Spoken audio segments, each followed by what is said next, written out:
자, 오늘은 교재 30페이지죠. 30페이지 하단에 민법 103조와 관련된 구체적 유용화 요거 할 차례인데, 우리가 지금 뭘 하고 있냐면 반사회적 법률행위를 하고 있죠.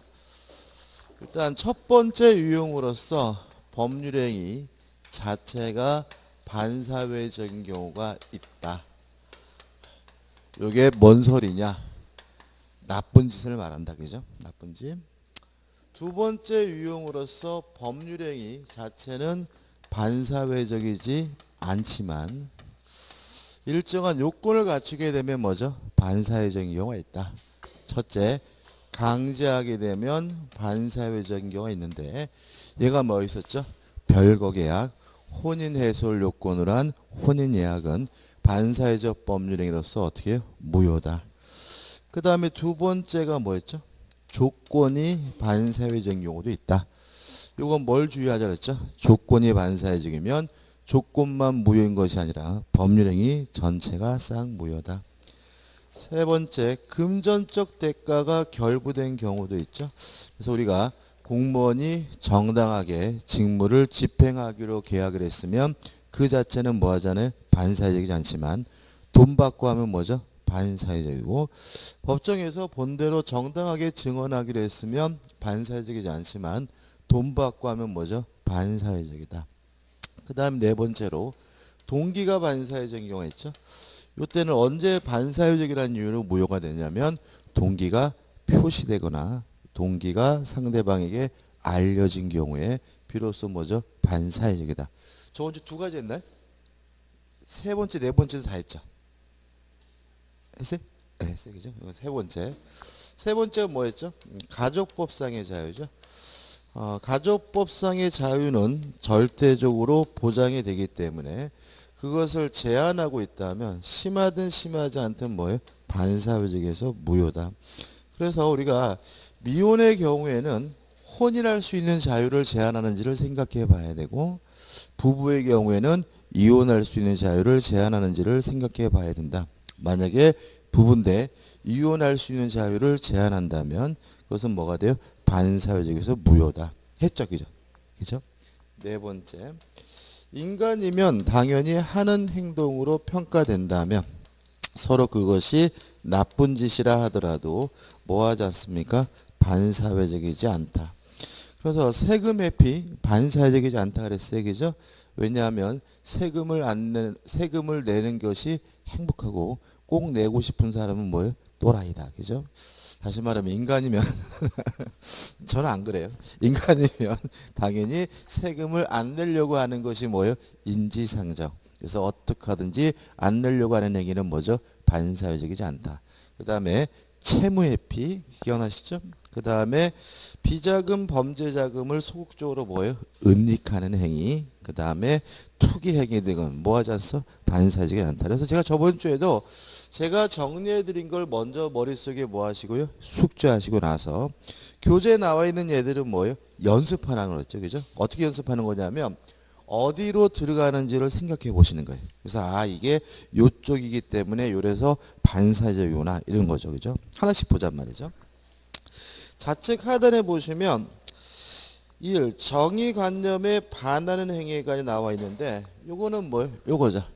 법률행위 자체가 반사회적이에요. 이건 나쁜 짓들을 말해요. 그래서 뭐 기억, 범죄 더 이상 읽어볼 필요 없죠. 그죠? 니은번도 뭐예요? 번제.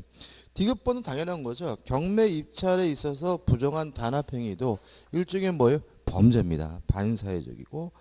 리을번 도박 물론 뭐예요? 반사회적이고, 그 다음에 미음번은 또 해야 되고, 마지막 줄에 있는 거 따로 기억해 두시는데 요거로 들어가는 거거든요. 우리 최근에 우리 대법원에서 죄송합니다. 대법원에서 변호사가 성공보수를 받을 수 있느냐 요 문제가 문제가 됐어요. 요 문제에 대해서 우리 판례는 변호사가 형사사건에 대해서 성공보수를 받는 것은 반사회적이어서 무효다 이렇게 판시를 했습니다. 2015년도 판례잖아요. 그러니까 이게 뭐 어떤 거냐면 이런 취지죠. 그러니까 우리가 민사사건을 수임한 변호사가 성공보수를 받는 거는 맞다는 거죠. 맞는데 문제는 형사 사건을 수임한 변호사가 성공 보수를 받는 건 좀 이상해요. 예를 들어서 이 사람이 살인을 했어요. 근데 변호사가 어떻게 이야기해요? 내가 당신을 무죄로 풀려나게 해주면 1억 달러 이런 내용이잖아요. 그러면 결국은 이게 어떻게 돼버리냐면 변호사가 마치 범죄를 저지른 사람 뭐요? 옹호하고 범죄를 저지른 사람을 빼내기 위해서 뭐요? 탈법적 위법적 행동을 해야 된다는 얘기가 되는 거잖아요. 그렇지 않습니까? 다시 말하면 사람을 저질렀으면 당연히 뭘 받아야 돼요? 처벌을 받아야 되고 그 처벌받는 형량에 대해서 내가 정상을 참작해서 좀 어떻게 감형될 수 있도록 노력하겠다. 이런 건 모르겠지만 당신을 빼주면 무죄로 풀어주면 뭐 1억 달러 이런 것들은 그 자체가 뭐란 얘기예요? 반사회적이란 얘기죠. 이해되시나요? 예를 들어 이런 얘기입니다. 이번에 박근혜 대통령이 헌법재판 맞잖아요. 그죠? 탄핵소추. 지금 법률 대리인을 해가지고 변호사들이 선임됐잖아요. 그죠? 그럴 일은 없겠지만 만약에 박 대통령이 변호사하고 계약하면서 나를 탄핵소추를 기각시켜주면 내가 너한테 10억 주겠다. 이런 식으로 계약을 한다면 이거는 뭐예요? 반사회적이라는 얘기. 그렇잖아요. 그죠? 그래서 형사사건에 대한 변호사의 성공보수의 약점은 뭐라고요? 반사회적이고 일종의 뭐죠? 나쁜 짓으로 파악하게 되는 거죠. 그래서 이제는요 형사사건에 대해서는 성공보수 줄 필요 없는 겁니다. 그죠? 한 장을 넘겨볼게요. 오른쪽은 좀 이따 볼 거예요. 넘겨보시면 또 판례들이 또 나와요. 그죠? 그 밑에 자치카드의 밑에 판례 1번 수사기관에서 참고인으로 자신이 잘 알지 못하는 내용에 대하여 허위의 진술하기로 했죠. 이건 뭐예요? 따질 필요 없이 뭐예요? 반사회적인 거죠. 근데 이번은 좀 달라요. 보시면 증언하여 주는 대가로 용인될 수 있는 대가 정도를 초과한 급부를 제공받기로 하는 약정인데 요 맨 앞에 증언 앞에 허위라는 말이 없죠. 그 말은 뭐예요? 본대로 정상적으로 증언하기로 했는데 뭐 받고 하면 반사회적이라고요? 돈 받고 하면 뭐죠? 반사회적이다. 이런 취지가 되는 거죠. 그 다음에 3번은 뭐 당연한 거죠. 그죠? 반사회적이고 그 다음에 4번도 고리의 이유를 받는 것은 뭐예요? 반사회적이에요. 이 자체가 반사회적인 거죠. 보시면 아시겠지만 판례가 굉장히 많지만 이런 일본의 유형은 우리가 뭐예요? 상식적으로 뭐예요? 식근적으로 접근할 수 있는 거 따로 외울 것은 아닌 거예요. 그죠? 그죠? 나쁜 짓. 그 다음 우측에 보시면 5번도 당연히 뭐예요? 반사회적이고 6번입니다. 당사자 일방이 상대방에게 공무원의 직무에 관한 사항에 관하여 특별한 청탁을 하게 하고 자 만약에 이 공무원이 부당한 직무 집행을 받기로 했다면 따질 필요 없이 뭐예요? 반사회적인 거죠. 근데 정당한 직무 집행을 받기로 했더라도 뭐 받고 하면요? 돈 받고 하면 뭐죠? 반사회적이니까 계속 보시면 뭐라고 나왔죠? 이에 대한 대가로 금전을 지급받기로 한 내용은 뭐죠? 반사회적이다. 그렇죠? 그 다음 7번 아까 말씀드린 거예요. 변호사가 형사사건을 수임하면서 성공보수를 받기로 하는 것은 뭐죠? 반사회적이다. 그 다음에 또 2번 인륜에 반하는 행위에 나오는데 더 이상 읽어볼 필요가 없겠죠. 그죠? 근데 여기서 조심할 게 뭐냐면 디귿이에요. 디귿을 보시면 모자 부동고 계약이에요. 그러니까 엄마와 아들이 뭐예요? 부동고 계약. 이걸 우리가 어떻게 배웠어요? 그죠? 같이 안 사는 계약. 제가 뭐라 그랬어요? 방금 전에. 아까. 별거 계약이죠. 별거 계약이잖아. 그러니까 부동고 계약이라는 말은 같이 안 산다는 얘기니까 뭐예요? 별거 계약. 그럼 이거 어디 들어가는 거예요? 요거죠. 별거 계약 자체는 뭐 하잖아요? 반사회적이라는데 강제하면 뭐죠? 반인륜적이니까 반사회적에서 무효다. 뭐 할 필요 없어요? 이행할 필요 없다. 예를 들어 가지고 어머니하고 아들하고 싸웠어요. 근데 이 칠순 넘어가면 뭐예요? 나간대요. 엄마 몇 시에 나갈 건데 오후 5시에 나간다. 이 그 자식 놈아. 그런데 뭐예요? 오후 5시가 됐는데 안 나가. 그랬더니 경찰서에 뭐예요? 신고했더니 경찰관에서 우리 어머니를 막 강제로 끌어낸다면 그거는 뭐예요? 반인륜적인 거잖아요. 따라서 이거는 뭐 할 수 없기 때문에 강제할 수 없기 때문에 뭐가 되는 거예요? 반사회적인 게. 이해되시나요? 그죠? 그 다음에 뭐 리을 미움은 당연한 거고 그 다음에 또 인륜에 반하는 행위가 나오죠. 뭐 1번 첩계약 2번인데 2번은 부첩 첩이니까 따질 필요 없이 반사회적이겠지. 그죠? 그죠? 근데 만약에 이런 건 어떨까요? 부첩 관계를 맺음에 있어서 빼버리고 뒷부분 처해 사망 또는 이혼이 있을 경우 입적한다는 부수적 약정. 이거 반사회적일까요? 그러니까 첩이 아니라 그냥 우리 와이프가 뭐요? 죽으면 우리 와이프하고 이혼하면 입적한다는 말은 뭐요? 혼인한다는 거죠. 이것도 뭐요? 강제. 혼인을 뭐 할 수 없다고요? 강제할 수 없다. 다시 말하면 결혼하기 싫으면 어떻게 해요? 안 하는 것이고 국가라 하더라도 혼인을 뭐 할 수 없어요? 강제할 수 없으니까 뭐가 돼요? 반사회적이다. 지금 어떻게 공부하는지 아시겠어요? 그죠? 이거를 깨알같이 외우는 건 아무 의미 없어요. 그죠? 지금 제가 정리해드린 유형을 가지고 이게 이래서 이게 반사회적이구나 라고 뭘 하셔야 돼? 느낌을 받으셔야 돼. 그래야 이것이 뭐예요? 해결이 되는 거예요. 그 다음에 또 뭐가 나옵니다. 3번 처가 있는 남자가 다른 여자와 맺은 혼인약. 뭐 처가 있든 없든 혼인약은 뭐라고요? 반사회적이다. 왜요? 혼인을 뭐 할 수 없어요? 강제할 수는 없으니까. 이해되시죠? 그죠? 그 다음에 4번 동거생활의 종료를 해제 조건은 징해요. 요 동거생활 옆에 부첩이라고 나와 있죠. 그죠? 부첩.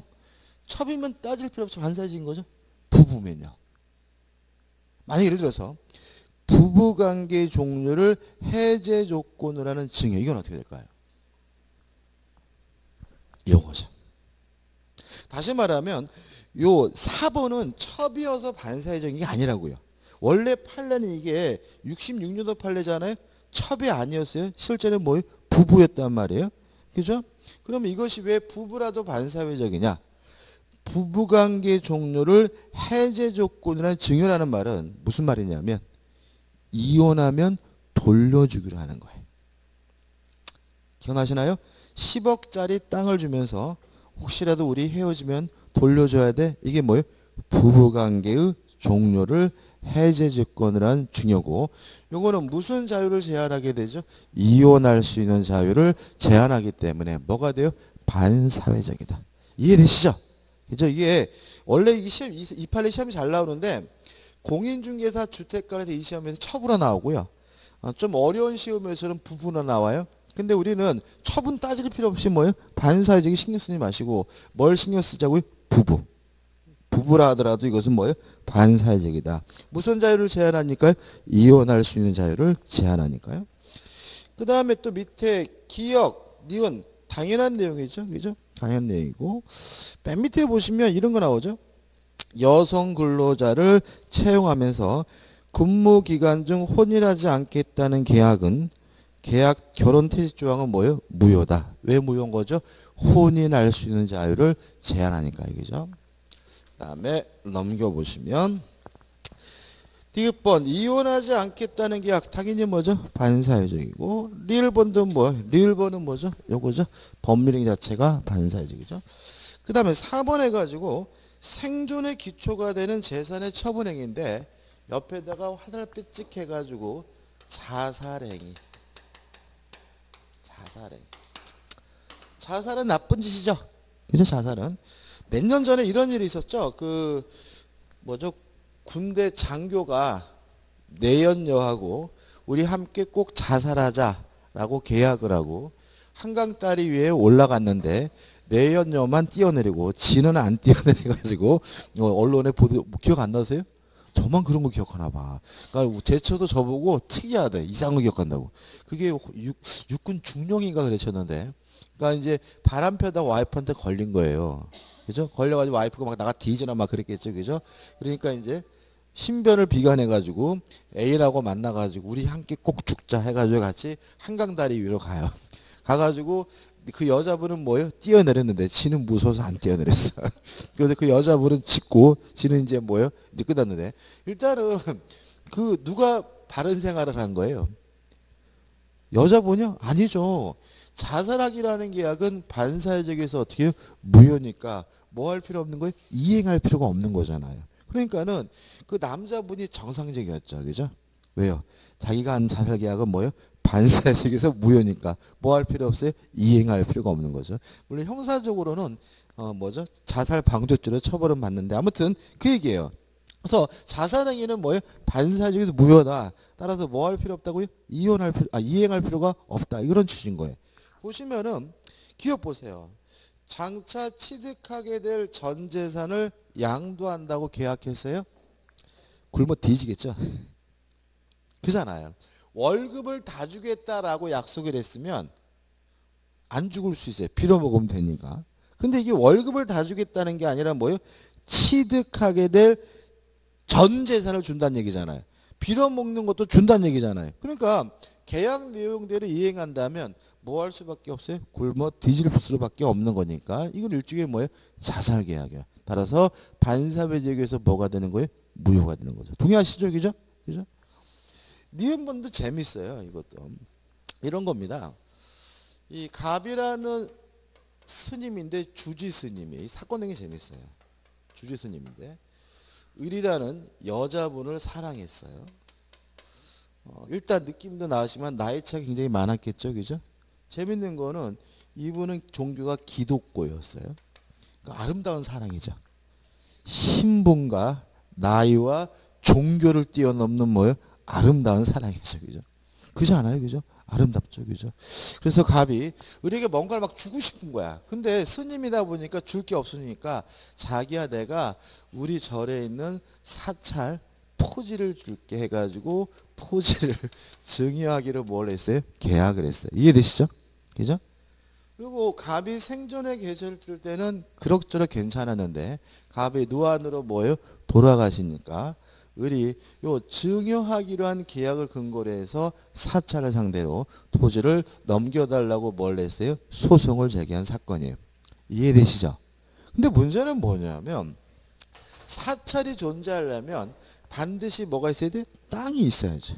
근데 만약에 계약 내용대로 토지를 넘겨준다면 이분 또 종교가 뭐예요? 기독교니까 사찰 때려 부시겠죠. 그죠? 다시 말하면 계약들을 이행한다면 사찰은 뭐 할 수 없어요? 존재할 수가 없는 거죠. 일종의 뭐예요? 자살행위라는 거예요. 따라서 이것은 뭐예요?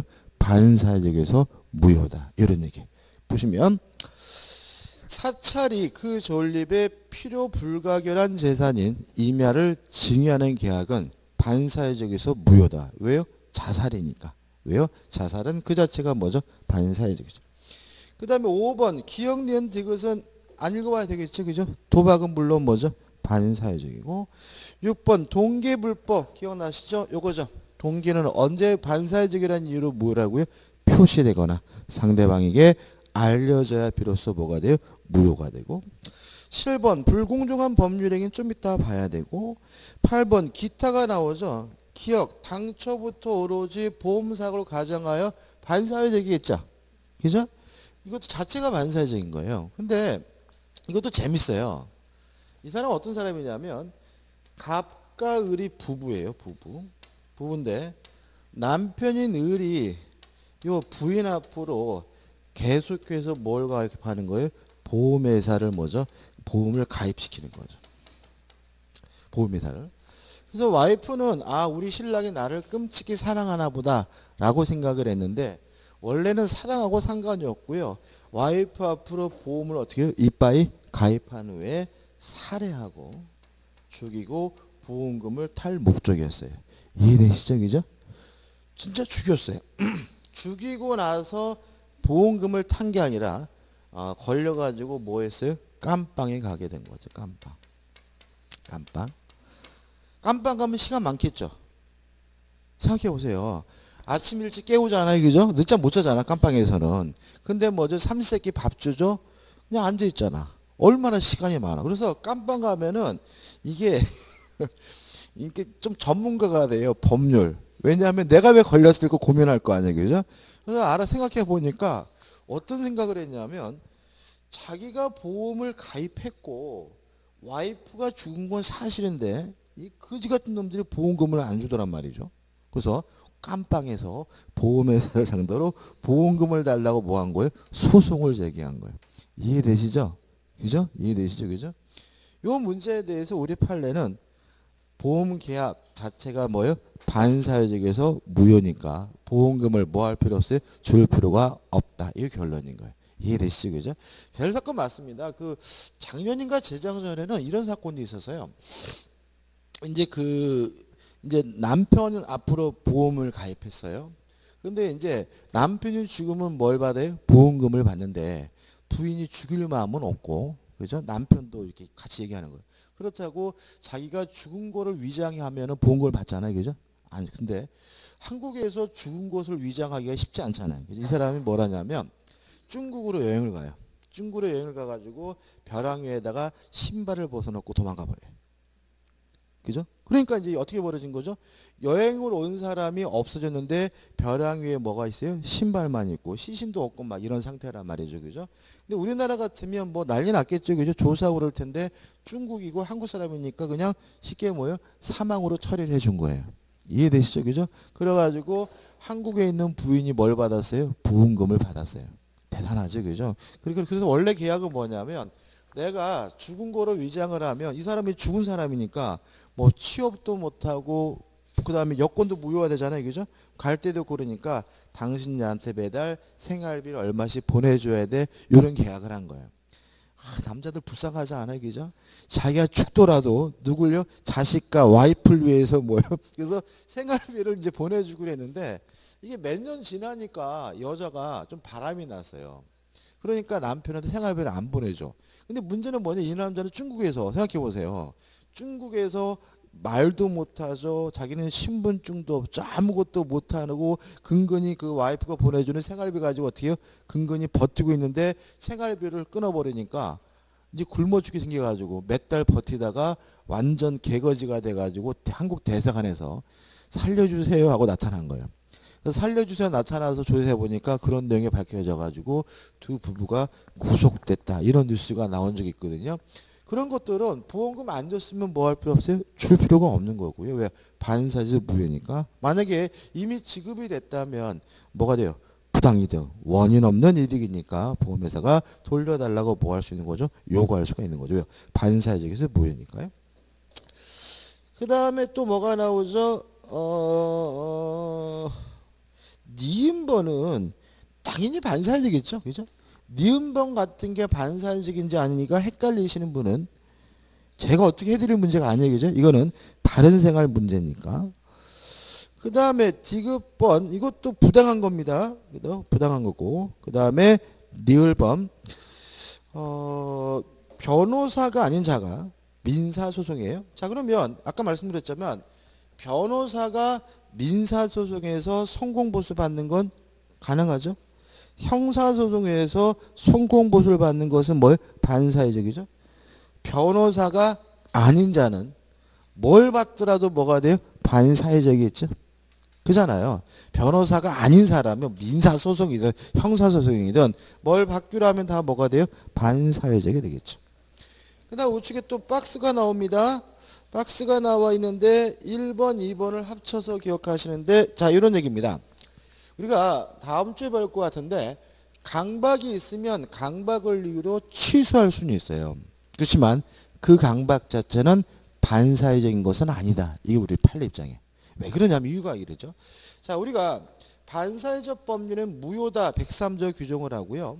109조인데 109조가 강박에 의한 의사표시는 취소할 수 있다는 규정을 하고 있어요. 근데 만약에 강박이 반사회적에서 무효다 이렇게 돼버리면 강박에 의한 의사표시는 취소할 수 있다는 민법 규정이 아무짝에도 쓸모가 없죠. 그래서 우리 대부분 이런 얘기죠. 입법자가 강박에 의한 의사표시 별도로 따로 띄어내가지고 강박에 의한 의사표시 따로 뭐예요? 취소할 수 있다고 규정을 했다면 강박은 뭐 할 수 있을 뿐이에요? 취소할 수 있을 뿐이지 그 자체가 뭐인 것은 아니에요? 반사회적인 것은 아니다라고 생각하고 있다는 거예요. 그죠? 1번, 2번이고 그 다음에 3번 부첩관계를 단절하기로 했어요. 끝나는 건 유효하겠죠. 이제 처벌 드리는 거는 무효니까 이행할 필요 없지만 처벌 내버리는 것은 뭐예요? 유효하니까 나가야 되겠죠. 이행해야 되겠죠. 근데 첩도 어떻게 돼요? 먹고 살아야 되니까 생활비를 지급하거나 자녀의 양육비를 지급하기로 하는 것은 뭐예요? 무효가 아니라 뭐죠? 유효라는 것이 우리 판례 입장이니까 기억해 두시기 바라고. 4번입니다. 자, 4번 이거예요. 자, 부부가 등장하면 이혼할 수 있는 자유를 제한하면 반사회적이고 이혼할 수 있는 자유를 제한하지 않으면 반사회적이지 않다. 따라서 부부가 등장하는 경우에는 이혼할 수 있는 자유를 제한하는지 안 하는지를 생각해 보자고요. 4번. 부정행위를 용서받는 대가로 손해를 배상한가 아울러 가정에 충실하겠다는 서약의 취지에서 처에게 처가 나왔어요. 부부네요. 그죠? 부동산을 양도한데 부부관계가 유지되는 동안에는 처가 임의로 처분할 수 없다는 제한. 이혼할 수 있는 자유 제한해요? 안 해요? 안 하죠. 그러니까 유지되는 동안 임의로 팔아먹지 못한다는 말은 이혼하면 아무 때나 팔아먹어도 된다는 뜻이죠. 그죠? 저 같으면 내일 당장 이혼하겠네요. 바람핀이가 뭐로 살아? 지금 그 인간이 저한테 뭐요? 10억짜리 땅 주면서 여보 혹시 우리 같이 사는 동안 팔지 마 이런 얘기잖아요. 그러면 안 살면 뭐요? 팔 수 있다는 얘기니까 이거는 이혼의 자유를 제한하는 게 아니라 마구마구 매일매일 이혼하고 쉽게 하는 거죠. 따라서 이건 뭐 하잖아요? 반사회적이지 않습니다. 그럼 결국 보시면 선량한 풍속 기타 사회질서 위반되는 것이라 볼 수는 없다. 그죠? 이혼할 수 있는 자유를 뭐 하지 않고 있어요? 제한하지 않고 있으니까. 5번은 당연한 거고 6번은 나중에 봐야 되고요. 7번 알고 봐야 되겠죠? 비자금을 소극적으로 뭐 하는 거예요? 은닉하는 것은 인간 본성의 발언이니까 뭐 하지 않습니까? 반사회적이지 않아요. 8번은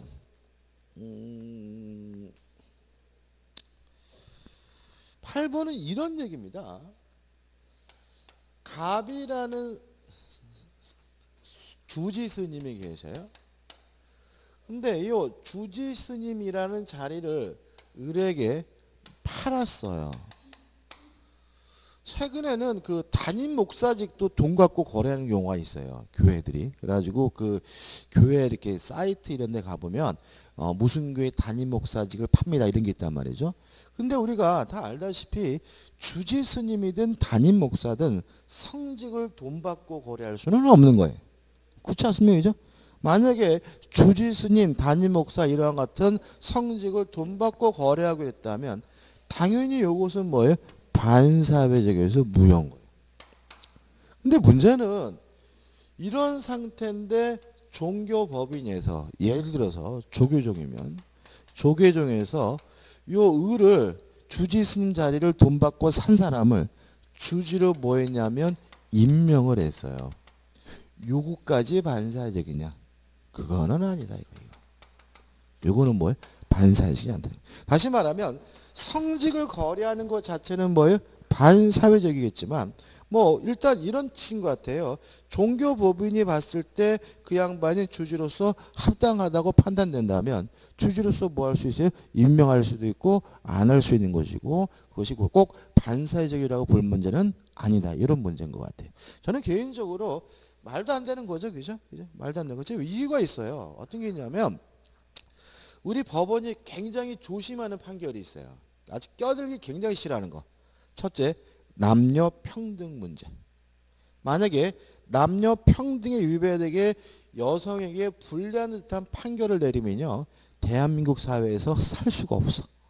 그래서 요새는 여성부가 아니라 남성부가 필요한 시대가 된 게 아닌가 싶어요. 그래서 이 판사들이 여성의 해가 되는 판결을 내리는 걸 굉장히 조심합니다. 왜? 집에 가서 반찬부터 달라지니까. 와이프가 먼저 나가 뒤지라 그러니까. 그죠? 그리고 또 하나 조심하는 게 뭐냐면 종교 문제. 종교 문제에 대해서 굉장히 소극적이에요.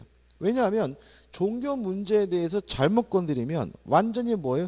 마귀야 몰라가지고 막 난리가 나죠. 그죠? 막 뭐 교회든 기독교든 불교든 종교의 종류와 상관없이 종교 문제에 대해서 굉장히 개입되는 것을 굉장히 꺼려합니다. 그래서 이것도 종단 내에서 해결할 문제지 국가가 나설 문제가 아니라는 취지에서 반사회적이지는 않다고 판시하고 있어요. 한번 읽어볼게요. 전통 사찰의 주직을 거액의 금품을 대가로 양도하기로 하는 약정. 이 약정에다가 똥을뱅이를 치셔가지고요. 위로 화살표 찍혀가지고 반사회적. 다시 말하면 양도 양수 계약 자체는 뭐라고요? 반사회적. 이거는 반사회적인데 문제는 약정이 있음을 알고도 이를 묵인 또는 방조한 상태에서 한 종교법인의 주지 임명행위는 뭐하지 않습니까? 반사회적이지 않다는 게 판례 입장이죠. 그 다음에 9번 이런 얘기입니다. 예를 들어서 이것도 뭐냐면 인간 본성의 발현 이거. 생각해 보세요. 제가요 카메라를 샀어요. 사가지고 오늘 돈 주고 내일 받기로 했어요. 그죠? 내일 받기로 왔는데 집에 와서 보니까 아이고 작물이래 그 카메라가 오늘 내가 산 게. 그러면 파출소에 가다 신고하는 게 인간의 본성적인 거예요? 아니면 아씨 큰일 나니 카메라 이거 날린 거 아냐? 해가지고 그날 밤에 쳐들어가지고 빨리 그 카메라 내놔라고 지금 당장 달라고 그러는 게 인간적이에요. 그죠? 지금 당장 달라고 그러는 게 뭐예요? 인간적인 거예요. 파출소에 신고하시는 분은 뭐예요? 한 등급 위. 성인 이 정도 되고 인간은 아 이거 큰일 났다 이거 재수없게 잘못 써가지고 카메라 날렸나 아 이거 어떡하지 막 직접 내놔 라고 하는 것이 뭐예요? 인간의 본성이고요. 따라서 그런 행동은 뭐 하지 않습니까? 반사회적이지 않은 거예요. 그래서 보시면 매매 계약 체결 당시에 정당한 대가를 지급하고 목적물을 매수하는 계약을 체결하는 일은 비록 그 후 목적물이 범죄 행위로 취득된 것을 알게 되더라도 반사회적 범죄에 해당하지 않는다라는 것도 기억하시고 따라서 나중에 알게 됐으면 뭐 한다고요? 이행을 청구하는 것도 뭐 하지 않습니까? 반사회적이지 않은 거예요. 예. 과정도 반사회적이지 않은데? 아 지금 8번이요? 아 8번. 아 이게 지금 계약이 지금 두 개가 문제인 거죠. 갑과을이 만나가지고 주주직을 거래하기로 한 약정, 그죠? 그건 반사이고 또 종교법원이 이 사람을 주주로 어떻게 해요? 임명한 거. 두 가지 얘기가 있는 거죠. 근데 거래 자체는 뭐예요? 반사회적인데 그것을 임명한 행위는 뭐 하잖아요? 반사회적이지 않다는 얘기니까 두 가지를 구별하시란 말씀이에요. 혈관은 우리 뭐 주지 반사회적이라고 처벌을 받나요? 지금 우리는 민법 하는 거잖아요. 왜 처벌을 연결시키죠? 처벌하고 상관이 없는 거죠. 그죠? 9번 했죠. 그죠? 그 다음에 10번. 강제 집행을 면할 목적으로 우리가 공부한 거라 하면 채무회피. 그잖아요? 강제 집행을 면할 목적이 뭐예요? 채무회피. 돈 갚기 싫어서잖아요. 채무회피는 인간 본성의 발현이니까 뭐 하잖아요? 반사회적이지 않죠. 그죠? 11번 강제 집행을 면할 목적 뭐라고요? 채무회피. 채무회피는 뭐라고요? 인간 본성의 발현이니까 뭐 하잖아요? 반사회적이지 않죠. 넘기셔서 12번 상속세를 면탈 목적 세금회피죠. 세금회피는 인간 본성의 발현이니까 뭐 하잖아요? 반사회적이지 않죠. 13번 주택계량 재개발 사고 투기죠. 그죠? 투기도 뭐라고요? 인간 본성의 발현이니까 뭐 하잖아요? 반사회적이지 않죠. 그죠? 그 다음에 14번 매매계약에서 부과될 매도인에게 부과될 공과금 세금이죠. 세금 회피는 인간 본성의 발현이니까 뭐 하잖아요? 반사회적이지 않죠. 15번 양도소득세가 부과되지 않을 목적으로 16번 양도소득세를 회피할 목적으로 다 뭐예요? 세금 회피는 인간 본성의 발현이니까 뭐 하지 않습니까? 반사회적이지 않죠. 17번인데 여기서 이런 얘기입니다. 식품적계급 영업허가 명의 및 사업자 등록명으로 되어 이거를 우리가 기억해야 될까요? 이건 기억할 게 아니에요. 그죠? 그죠? 이건 기억할 게 아니야. 우리 뭘 기억하셔야 돼요? 이렇게 바꿔볼까요? 중개업 등록증 및 공인중개사 자격증에 대여 이렇게 바꾸면 되나요? 그죠? 반사회적인가요? 공인중개사 자격증을 빌려주기로 했어요. 반사회적인가요? 그거는 뭐예요? 강행복귀 위반인 거예요. 다시 말해 우리가 목적 유효권으로 첫 번째 확정성, 가능성, 적법성. 다시 말하면 적법성 해가지고 강행복귀 위반과 반사회적인 것은 뭐예요? 별개의 문제인 거예요. 그죠? 다시 말하면 공인중개사 자격증을 빌려주기로 했다면 그것은 강행복귀 위반인 것이지 뭐인 것은 아니 반사회적인 것은 아니다. 이런 얘기예요. 그래서 여기 나와 있는 것도 결국은 뭐냐면 강행복귀 위반이어서 뭐인 거예요? 무효인 것이지 뭐는 아니란 얘기예요. 반사회적인 것은 아니란 얘기니까 중요한 건 아니죠. 그죠? 여기까지입니다. 그죠? 자, 그럼 보시면 아시다시피 굉장히 잡다해요. 그죠? 잡다하기 때문에 이거 깨알같이 외운다고 해서 도움이 되느냐? 안 된다. 여기 나와 있는 판례가 나온다는 보장도 없어요. 다른 게 나올 가능성이 더 많고요. 그렇기 때문에 이렇게 유용화해 가지고 자꾸 어떻게 해요? 이것이 왜 반사회적인지에 대해서 어떻게 해요? 깨닫고 접근하시기 바랍니다. 끝이죠. 그 다음에 3번에서 이제 반사회적 법률행위 뭐가 나와요? 효과가 나와요. 자, 한번 생각해 보죠.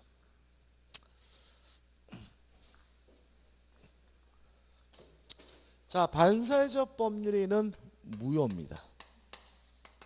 따라서 아무런 효과가 없는 것이니까 이행하기 전이면 뭐 할 필요 없는 거죠? 이행할 필요가 없는 거죠. 근데 문제는 이행을 했을 때가 문제가 돼요. 왜 그러냐면 두 가지를 생각해 봐야 되는데 갑이라는 사람이 을과 만나가지고 도박을 했어요. 도박빚, 도박 채무를 예를 들어서 5천만 원을 부담하게 됐다. 그럼 이 도박비 5천만 원 갚아야 돼요? 갚을 필요 없어요? 갚을 필요 없는 거죠. 왜요? 도박은 반사적에서 어떻게 해요? 무효니까. 뭐 할 필요 없는 거죠? 이행할 필요가 없는 거죠. 동의하시죠? 그죠? 법은 그렇지만 현실은 다르죠. 제일 무서운 빚이 뭐예요? 도박빚이잖아요. 그죠? 아침에 일어나서 베란다 물을 봤더니 깍두기 두세 명이 앞에서 어떻게 얼쩡얼쩡거리고, 그죠? 그죠? 갑자기 이놈의 사심을 닦으려더니 막 사과 껍질을 깎고 있으면 막 내 배가 깎이는 것 같고 막 이렇단 말이죠. 그죠? 그래서 고민하다가 5천만 원 을에게 뭐예요? 갚았어요. 변제했어요. 이행을 한 거죠. 그리고 나서 갑이 갚을 필요가 없다는 사실을 알게 돼서 법원에다가 소송을 제기한 거죠. 판사님, 제가 갚을 필요가 없는 도박빚을 갚았습니다. 이것을 돌려받게 해주십시오라고 소송을 제기했을 때 법원이 을은 갑에게 5천만 원을 반환해라고 판결을 내린다면 갑은 맨날 뭐만 해요? 도박만 한다. 그죠? 왜요? 갚기 전이면 갚을 필요가 없고 갚고 나면 국가가 나서 그것을 되찾아 준다고 하는데야 그것처럼 안전한 게 없잖아요. 그죠? 따라서 우리 민법은 이행 전이면 이행할 필요가 없지만 이행한 것은 불법한 원인으로 급여 준 것이기 때문에 반환받지 못한다라고 명문으로 규정을 두고 있어요. 하나 더 추가할 것은 두 당사자 중에서 불법 없는 당사자, 일반적으로 피해자란 말하는데 이 사람은 반환받을 수가 있어요. 예외적인 건 좀 이따 보고 일단 이거부터 보자면 그죠? 따라서 갑은 갚기 전이면 갚을 필요가 없지만 을에게 준 돈은 뭐이기 때문에 불법 원인 급여이기 때문에 뭐 받지 못해요? 돌려받지 못한다가 되는 거죠. 그죠? 자, 기억해 두시고 그 다음에 시험에 가장 많이 나오는 건 요거예요. 그죠? 갑이라는 분이 을이라는 여자분을 사랑하게 됐어요. 그래서 프로포즈를 하는데 요새 젊은 친구들 프로포즈 할 때 뭐 합니까? 그죠? 촛불을 하트 모양으로 딱 켜놓고 그죠? 그죠? 막 풍선 막 이빨에 달아놓고 무릎은 왜 끄는지 모르겠는데 무릎 꿇고 그죠? 무릎 꿇고 쳐다보면서 자기야 내 첩이 돼줄래? 라고 했어요. 그러면 반응이 뭐가 돼? 이런 미친놈 이렇게 나와야지. 그죠? 내 처가 돼줄래 해도 해줄까 말까인데 내 첩이 돼줄래 그랬는데 문제는 미친놈 소리 잘 안 나올 수가 있다. 그죠? 그래서 예를 들어서 내 첩이 돼주면 강남에 있는 10억짜리 빌라를 증여할게 줄게 라고 하면 미친놈 소리가 어떻게 잘 안 나오고 우리 어떻게 좋다 인간아 해가지고 뭘 했어요? 첫 계약을 했다. 그럼 첫 계약은 뭐예요? 반사적에서 무효니까 을은갑에게 넘겨줄 첩이 돼줄 필요도 없고 갑도 을에게 이전 등기해 줄 필요도 없는데 등기를 해줬다. 그리고 몇 달 살고 보니까 그게 그건 것 같아서 내가 너한테 준 것은 무효니까 돌려다오라고 갑이 을에게 요구할 수 있어요? 없어요? 없다. 왜요? 이행한 것은 불법 원인급이기 때문에 뭐 받지 못해요? 반환받지 못한다. 동의하시죠? 누구 거예요? 갑 거예요? 을 거예요? 네. 을에게 소유권이 확정적으로 귀속이 됩니다. 남자들은요 첩이라고 안 하고 새끼서방이라고 한대요. 저는 10복도 안 갑니다. 돈 200만 원만 돼도 아저씨 새끼서방 해주시면 200 드릴게요 라고 하면 저는 바로 오케이입니다. 왜냐하면 어차피 새끼서방은 대줄 필요가 없는 것이고 갑으로부터 넘겨받은 200만 원은 뭐 할 필요 없어요? 돌려줄 필요가 없는 거니까 당연히 고맙습니다. 꼭 해드릴게 하고 하트 빵빵 날리면서 계좌번호 찍어 보낸다. 그죠? 찍어 보내주면 준 돈은 뭐예요? 내 돈이고 뭐 할 필요 없습니까? 돌려줄 필요가 없다. 이해되시죠? 그죠? 따라서 이제는 을 거예요. 그래서 갑은 무효니까 돌려달라. 부당이득 반환을 이유로 을에게 반환 청구할 수도 없고요. 내 건데 내놔라 소유권을 이유로도 반환 청구할 수가 없는 거예요. 이미 누구 거예요? 을 거니까. 또 을이 병에게 팔아먹고 병한테 이전 등기를 해주면 이때 병은 선이든 악이든 따질 필요 없이 항상 뭘 갖게 돼요? 소유권을 가는 거예요. 왜요? 을은 짓고 지갑한 거니까요. 그죠? 휴재 보시면 1번 무효다. 그죠? 무효다. 따라서 A번 무효인 법률행위 법리에 따라 이행하기 전이면 이행할 필요 없고 이행한 이유면 그분은 뭐라고요? 부당이득으로서 서로 반항하는 것이 원칙이지만 B. 반사회적 법률에 기한 불법 원인급여가 되므로 746조 법문이 적용되어 급여자의 반환 청구가 뭐가 돼요? 부정된다. 그건 누구 거냐? 니은번 판례는 사회질서 위반을 무효인 법률에 기하여 급반자가 그 부분의 소유권이 자기에 있음을 이유로 소유권에 기한 반환 청구도 어떻게 해요? 부정된다. 왜냐하면 디귿번 결과적으로 소유권 누구에게? 수익자에게 기속이 되니까. 따라서 이 부동산은 갑게 아니라 누구 거가 돼요? 을 거가 된다는 것까지 기억해 두시기 바랍니다. 그 다음에 기타의 효과 무효입니다. 절대적 무효인데 나중에 볼 문제고 니은번 추인이나 전환도 인정되지 않는다는 것도 나중에 볼 것이고 디귿번 불공정한 법률에게는 전환이 가능하다는 것도 나중에 볼 거예요. 이건 우리가 나중에 무효 취소할 때 한꺼번에 정리할 거예요. 그 다음에 우측에 리을번 이거죠. 도박 채무는 변제할 필요가 없지만 변제한 것은 불법 원인급여니까 뭐 할 수 없어요? 돌려받을 수가 없으므로 말소 등기를 뭐 할 수 없습니까? 청구할 수가 없다. 따라서 미음번 등기는 그 권리는 누구예요? 채권자에게 넘어간다는 취지겠죠. 확인 문제입니다. 작년도 시험 문제인데 2016년도 그죠? 아주 쉬웠어요. 근데 이게 최근 2년 동안 이 부분에서 쉽게 문제가 나왔거든요. 그래도 올해는 좀 까다로울 수 있는 부분이니까 보자고요. 반사회적 법률에 해당하여 무효로 되는 것을 기억. 성립 과정에서 강박이라는 불법적 방법이 사용됐어요. 강박이 있으면 강박을 이유로 취소할 수 있지만 이 자체가 뭐인 것은 아니에요. 반사회적인 것은 아니다. 기억나시죠? 니은번 강제 집행을 면할 목적 채무회피죠. 채무회피는 인간 본성의 발현이니까 뭐 하잖아요. 반사회적이지 않다. 디귿번 양도소득세의 회피, 세금 회피도 인간 본성의 발현이니까 뭐 하잖아요. 반사회적이지 않다. 이해되시죠? 그 다음에 마지막 리을번이 반사회적인 건 안 읽어볼 거예요. 왜냐하면 요거는 어디를 봐야 되냐면 앞으로 갑니다. 뛰어넘은 게 있어요. 앞에 31페이지로 갑니다. 31페이지 해가지고 부동산의 이중 매매 해가지고 31페이지 넘겨보시면 32페이지까지 해가지고 우리 저자분이 굉장히 너무나 자세하게 나와 있어요. 이렇게까지 자세할 이유는 없습니다. 자, 이중매매를 생각해 보죠. 이런 문제예요. 갑이라는 사람이 A라는 토지를 가지고 있는데 을에게 팔았어요. 예를 들어서 1억에. 그래서 을이 갑에게 1억 원을 다 줬거든요. 대금을 다 지급했는데 갑자기 땅값이 예를 들어서 1억에서 3억으로 폭등을 했어요. 갑자기 9시 뉴스에 정세균 국회의장이 각 당 원내대표에 나와가지고 내년 2018년 1월 1일 날 국회를 세종시로 이전합니다 라고 발표하는 바람에 땅값이 뭐예요? 1억에서 3억으로 폭등을 했어요. 그죠? 그러면 갑이 어떻게 해요? 환장하는 거죠. 좀만 늦게 팔았으면 얼마 받을 땅이요? 3억 받을 땅인데 을은 완전 띵호하죠. 사자마자 몇 배 올랐어요? 3배가 올랐잖아요. 그죠? 이게 극명하죠. 그죠? 그럼 갑이 보통 우리한테 전화해요. 아이고 안녕하세요. 당수인데 이제 땅값이 3억이래네. 이게 뭐예요? 좀 더 달라는 얘기잖아요. 더 주겠어요? 절대 안 주지. 왜요? 매매대금을 다 줬잖아요.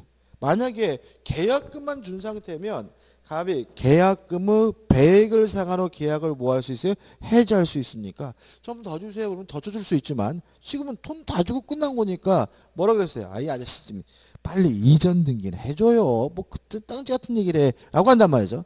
그래서 갑이 고민하다가 내가 너한테 1억 받고는 팔 수 없다 해가지고 병한테 또 매매 계약을 했어요. 얼마예요? 3억에. 이렇게 똑같은 물건을 두 번 팔아먹는 것을 우리가 이중 매매라고 하는 거예요. 이해되시죠? 그죠?